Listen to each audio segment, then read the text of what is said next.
দেখো বন্ধুরা, বেগুন পোড়া রাত্রের জন্য। রোজ রোজ ফুলকপি আলু খাইতে খেতে ভালো লাগে না। কি খাবো?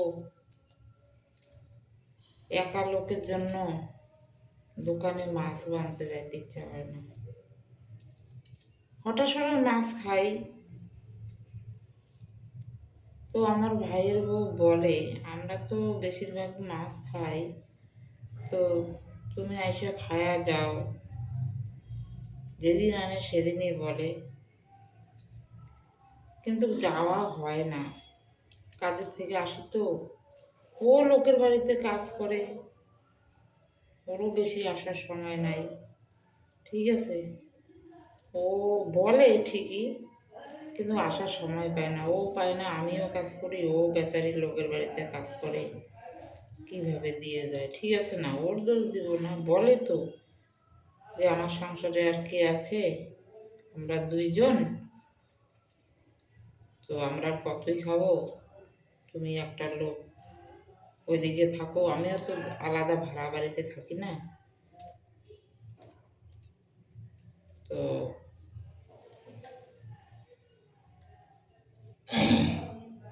একা খাইতে আমার ইচ্ছা করে না। তুমি সামনে থাকলে খাইতে পারতাম, মিলজুল করে।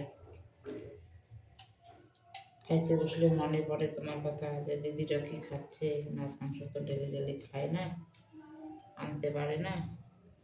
তো আমার খাইতে বসলে মনে পড়ে। তাই বলি বন্ধুরা, ভাগ্য গুণে এইরকম ভাইয়ের বউ পাওয়া যায়। ঠিক আছে, ভাগ্য খুব ভালো আমার। আমি মনে না করলেও ওরা আমাকে দিনে একবার দুইবার হলেও ফোন করে। আমি হলাম বেঈমান শয়তান, আমি ফোন করি না। ঠিক আছে, কি করব? লোকের বাড়ি কাজ করে খাইতে লাগে। কর্মদোষে সব হারাইলাম বলে না একটা গানে, কর্মদোষে সব হারাইলাম, দোষ দেব আমি কাটে। তো আমার কর্মদোষে আমি সব হারাই।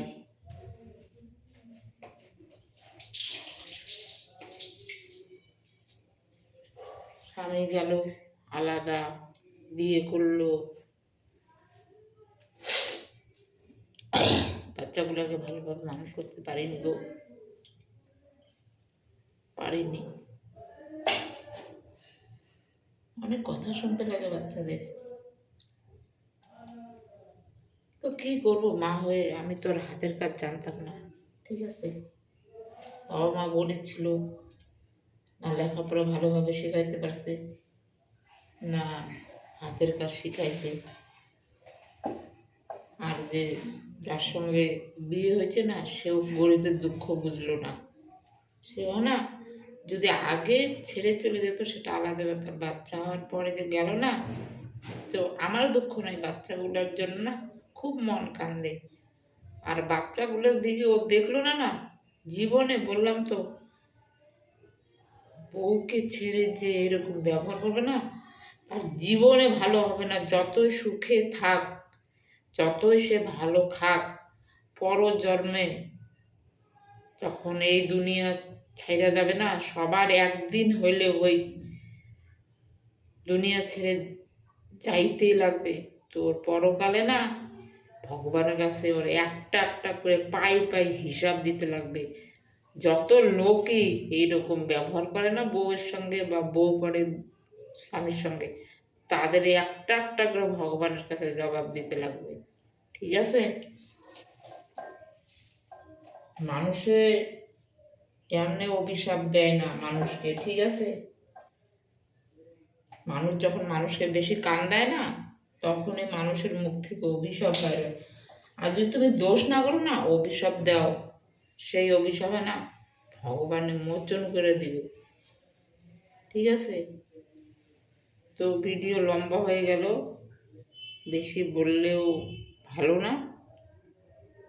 তো সবারই জীবনে একটা করে কাহিনী থাকে।